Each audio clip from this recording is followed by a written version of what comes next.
Hi friends, good morning. So I decided to turn on the camera. I'm outside. Oh, you can see the clouds coming. It is gonna rain. So I am hosting my family's crawfish boil. Well, I'm hosting my crawfish boil for Good Friday tomorrow. And so there's a few things I needed to do around the yard. So I'm just going to tie some things up. So I'm gonna, what do they call it? I'm gonna hang my hose, I guess, roll it up so it's not laying around the yard. Then I'm gonna mow the yard, even though it's supposed to rain tomorrow. If it doesn't, it'd be nice to have the grass cut. And then I'm gonna plant out, I have a persimmon tree, a bare root persimmon tree that I'm gonna plant. I have one last angel trumpet that I need to put in the ground, an angel trumpet tree that I need to put in the ground. And I'm gonna put some fertilizer on a few of the beds that I never got around to. So the melons, probably gonna do the, put some around the celery. And then I think that might be it. I might plant out some dill too, but we'll see how it goes. Yeah, we'll see how it goes. Again, it's supposed to rain tomorrow. It sucks. This is my first time having all my family over and it's gonna rain, but we'll still have a good time. They're still excited. So, you know, take the good with the bad. All right, let's get started.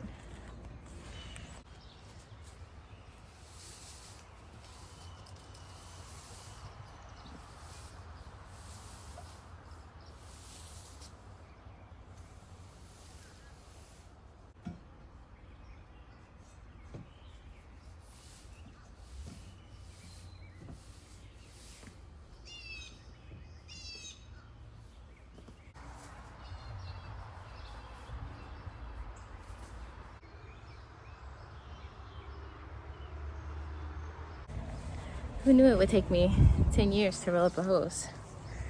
Having a 100-foot hose is fun until you have to roll it up. And you know how you have like one of those days where you like have really low energy and your body's like, you should probably just relax. But you have a lot of stuff to do. That is what I'm experiencing today.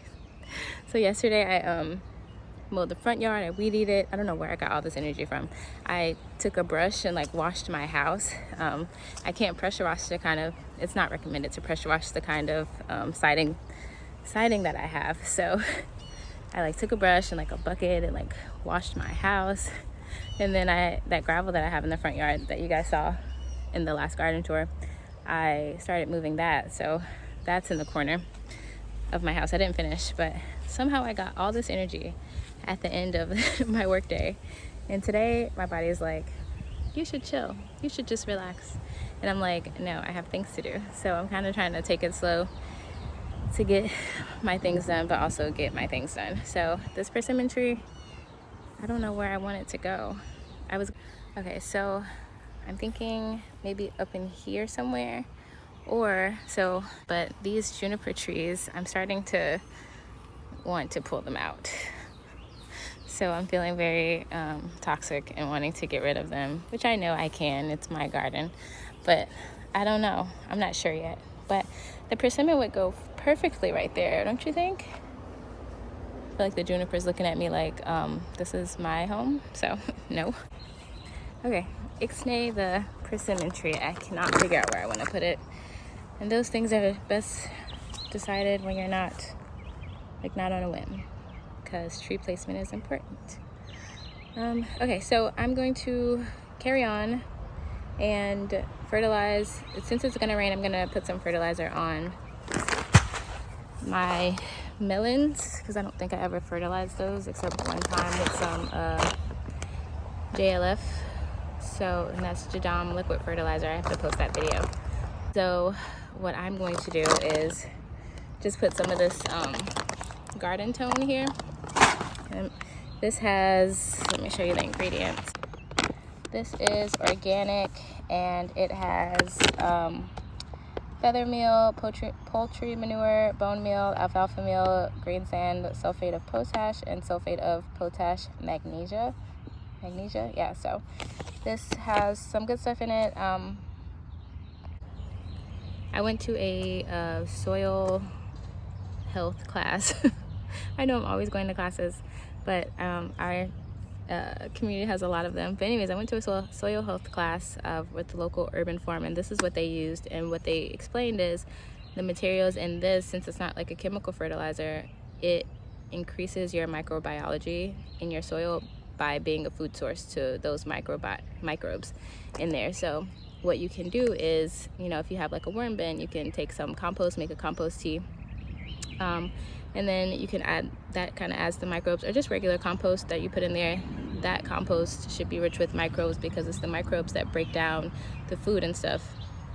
It's not, from what I read and listened to on the No-Till Growers podcast, they had a interview with the vermicomposter, and she said that it's not like the worms are going in and like chomping on food and eating it necessarily. It's more so the microbes breaking down everything, and the worms coming through and clearing up, because worms don't have teeth, right? So they kind of work in the symbiotic process. Anyway, I'm gonna put some of this on my pretty much in this entire bed. So this says, you know, I just want to do the instructions on here because you don't want to sprinkle too much and, you know, end up messing with the environment by adding too much fertilizer, which is already a problem in our soils and waters. Okay, so we're making a garden, so let me put some gloves on. Seed. I water twice a week now, so it's kind of loamy. It's actually kind of sandy, to be honest, but this is the dirt I had trucked in, so I'm building this up to like increase the microbiology. So hopefully this time next year or in the coming years, it'll be just, you know, have worms in it and everything like that. But right now it's just it's kind of just dirt. I'm just gonna eyeball it because I cook a lot, so I generally know what a third of a cup is. It's kind of like a big handful, so I'm gonna do about that much. That's probably about a quarter of a cup, actually. Zhuzh up the soil a little bit, and then there we go. Put the mulch back, not too close to the stem because you don't want it to rot as the wood breaks down. And there we go. Now to do the next one. Odell's white watermelon. And just for my reference, today is the 6th of April.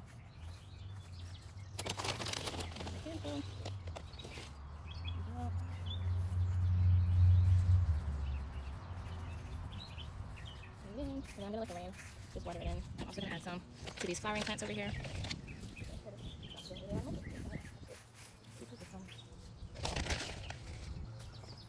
And so this to me is like more so feeding the soil than feeding the plants, because, you know, they say you feed the soil and the soil feeds the plant.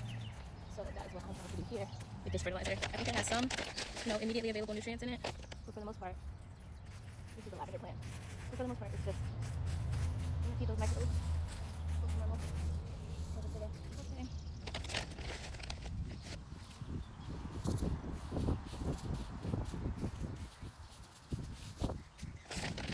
So I'm not gonna lie to you guys, full transparency, I did put some blue juice on this one, the Miracle Grow fertilizer, and it grew. Like, that stuff works. It's popular for a reason, but it also kills life in your soil with the salts. So I'm going the more natural route, which sometimes takes a little bit longer, but that's okay.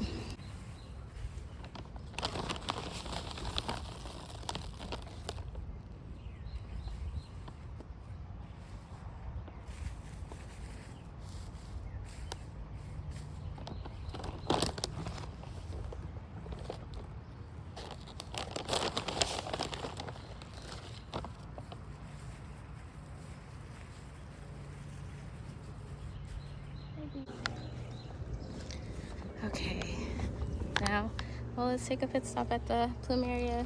It's producing her flowers. So both of these plumerias, both of these should flower this year. It's time.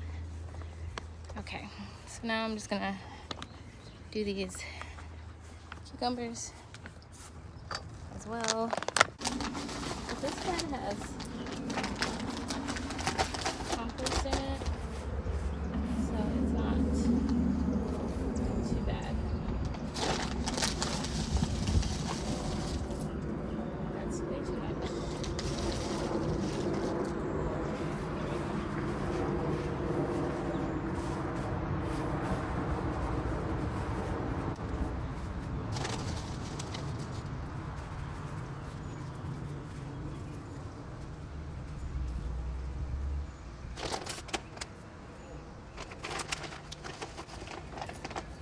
Also, the drip irrigation has been really great. The trick is like finding how long to run it for. I found that my sweet spot is like 40 minutes. Otherwise, I get a lot of like drippage everywhere.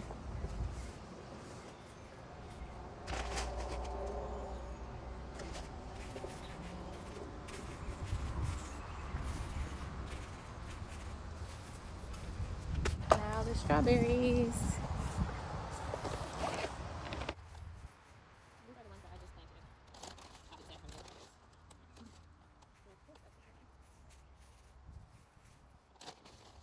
So I know that people normally say you have to take off all the flowers the first year, but what I learned in the class was you just have to wait until they have a healthy set of leaves and only vines to produce in the first year. You won't have any less like fruit quality or anything like that.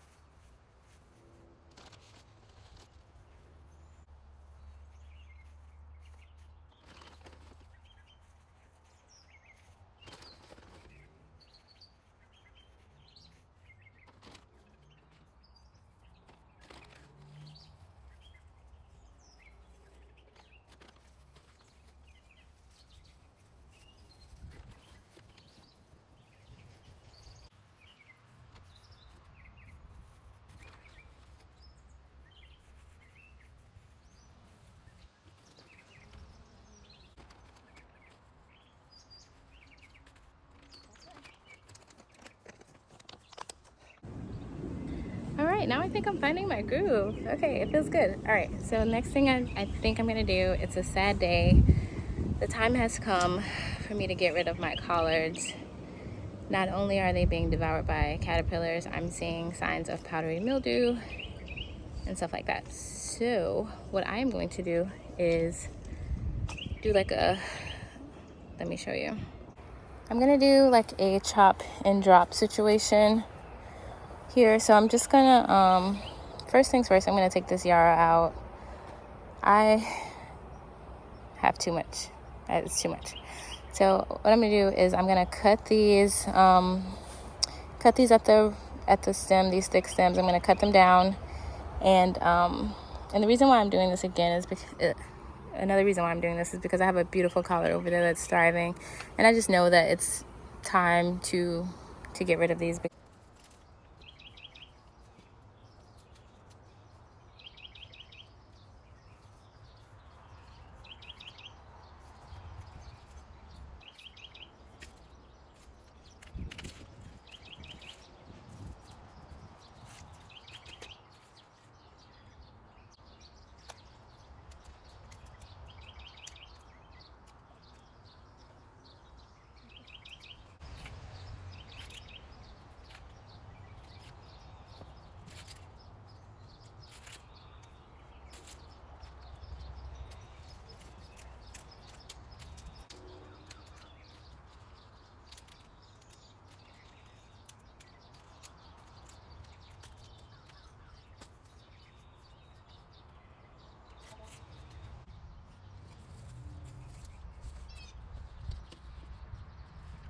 You just cut down so easily.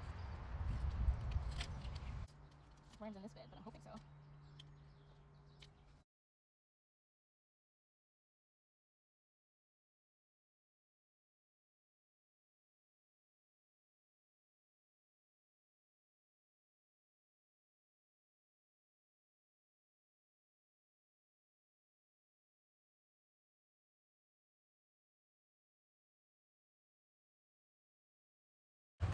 Okay, so I read varying accounts online about composting leaves with powdery mildew.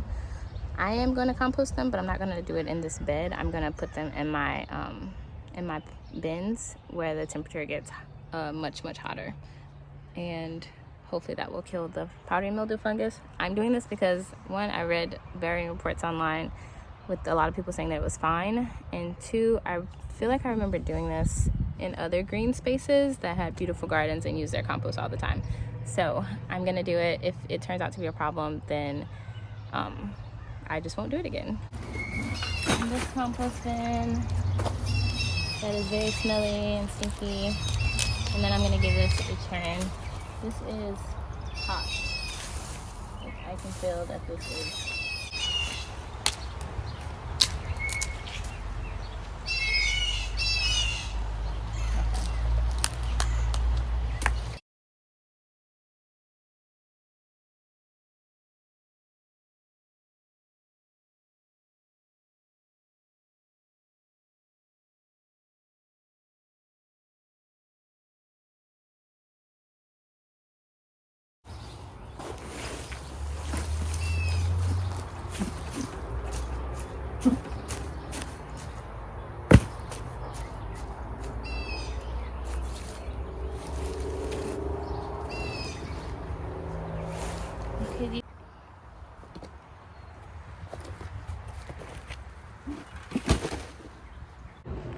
okay.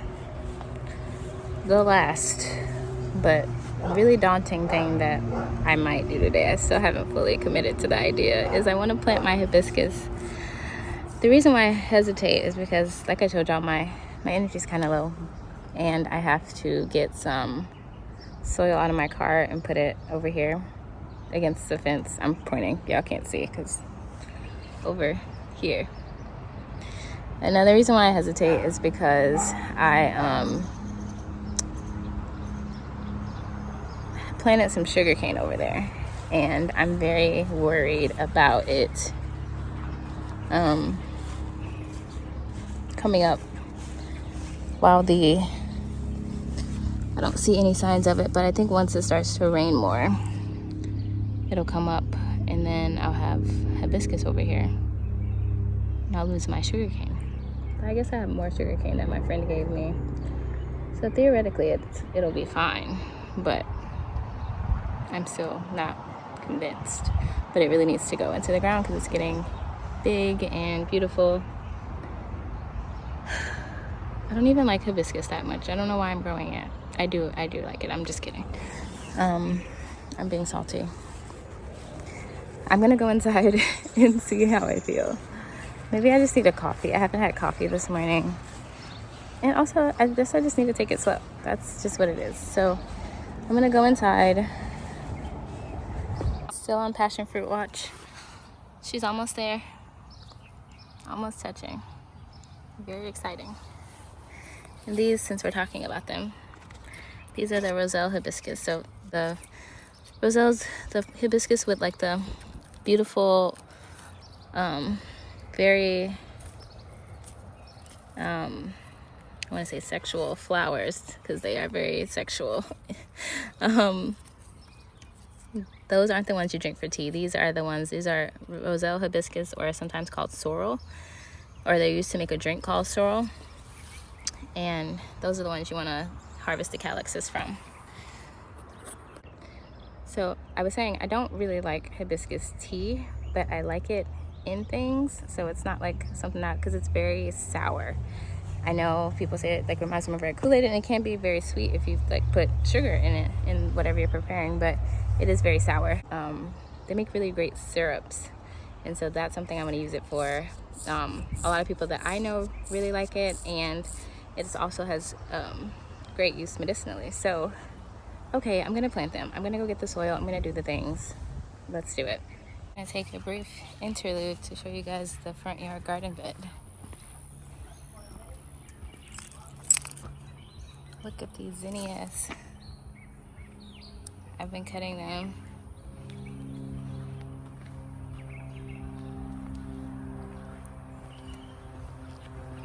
I hope it's coming across on camera, but everything is really filling out nicely. the hollyhocks, pineapple sage, the bee balm. Like, these zeolites calendulas are rocking my world. Look at that color. They're so pretty.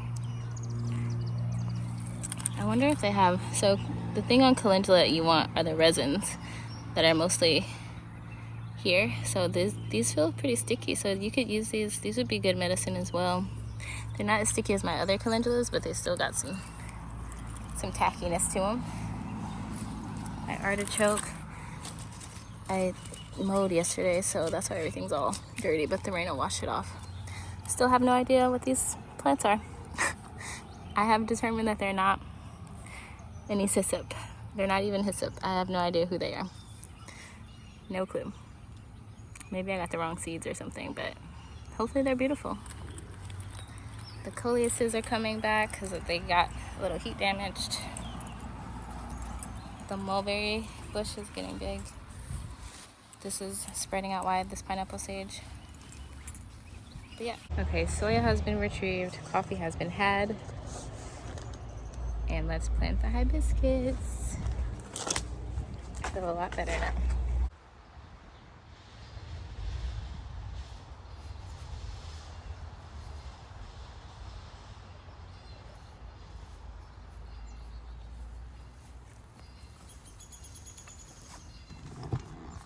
Driving this thing is an art.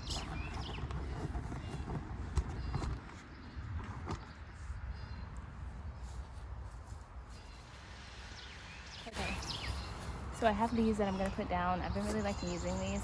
They're like $2.50 at Home Depot, or like $3. It comes with 1, 2, 3, 4, 5. Comes with 5 of them. I use them. Ink nowadays isn't toxic, so you don't really have to worry about it. They break down really fast, so that's not ideal, but if you don't have cardboard, these are a good option. So I'm just gonna plant along the fence line. I just got some cheap topsoil and some black cow. I am not super worried about getting like the best soil. I'm gonna put some of that garden tone in here. And over time, as this breaks down, it's gonna be fine. You don't always need the best of the best. And then once I get my worm bin, I'll be able to put some worm castings over here, and we'll just build the soil up naturally. And I'll put wood chips on top as well. They're really big. I think these are for leaves or something.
hibiscuses. I have 3 of them, which should be plenty. I have these sunflowers. I'm going to put them in there. It's going to be a crowded bed, but that's okay. I just need to put these things somewhere. And I have some dill that I'm going to interplant as well.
So this is the finished bed, and ideally this would be more spread out and these plants would be further apart. So this is an example of a terrible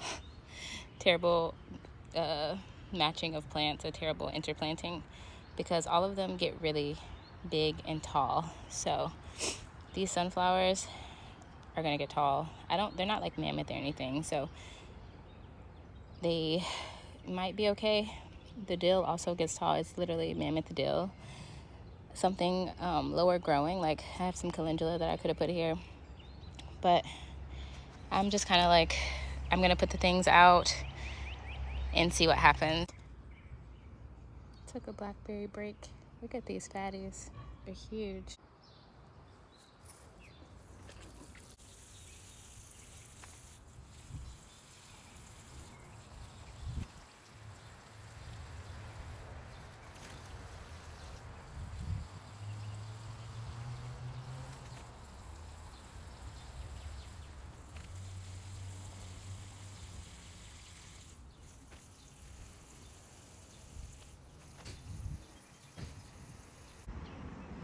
The birds are stalking my blackberries. That's why I went over there to get some. I was trying to scare it off, but it got away. It's these cute little brown birds. I don't know what they're called. I have to get like a book, like a bird ID book, but they've been chewing. If you can see this one here. And they don't ever eat the whole thing. That's what bugs me about animals. If you're gonna eat it, at least eat the whole thing. This one right here. So I'm like leaving those on there in hopes that they come back and just eat those. I know that they're not gonna be like, oh, this one's half eaten, let me just finish that one. Oh, got another nice one.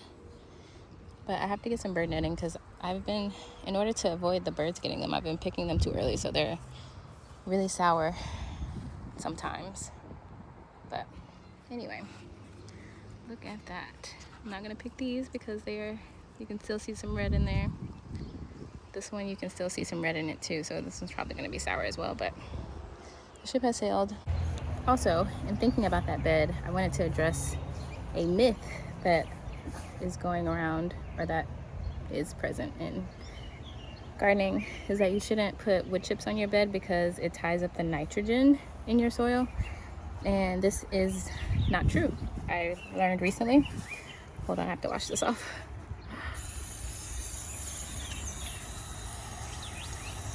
All right.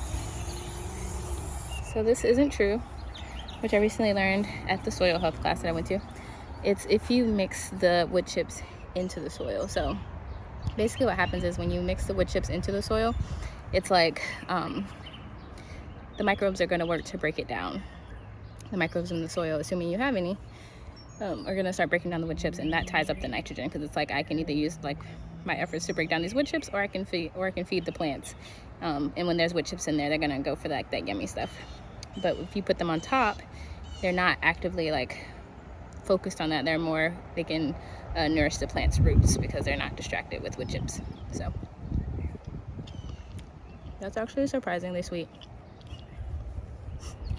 I am just so happy about those. Like being able to come out to my garden every day and harvest a handful of blackberries is just a dream. Like, wow, I never wanted to like get old and like not remember when all of this was but a dream in my head, and I had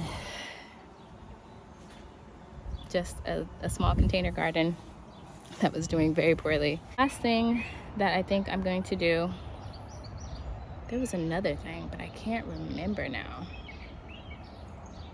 Anyway, the last thing I think I'm gonna do, which hurts my heart but is necessary, is to remove these peas and take this trellis from here to over there for the cucumbers. They still haven't flowered, and it's getting so hot that I just don't think it's worth it to keep them here and to use up this trellis space, especially since I ate up my other one with the lawnmower. I need to pick these.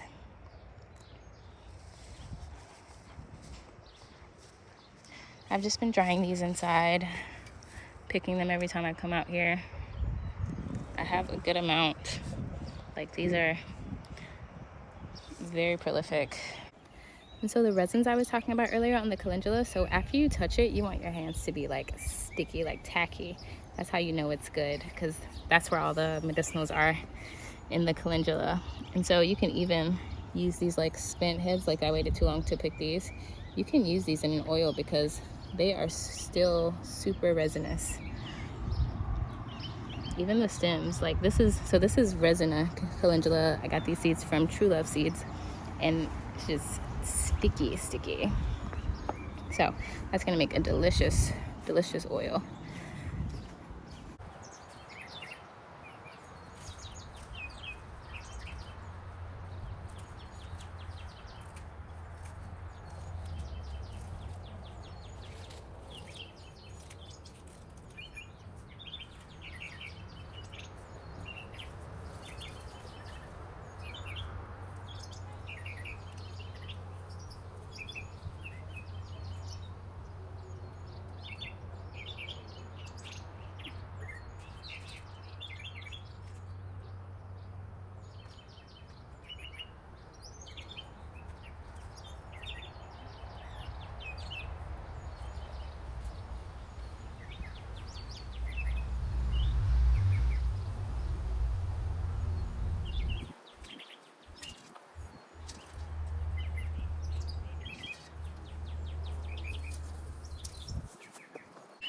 Seeing that trellis gone is just so satisfying for some reason. And we're just gonna set it up here the same way. This is just 3 sticks. Okay.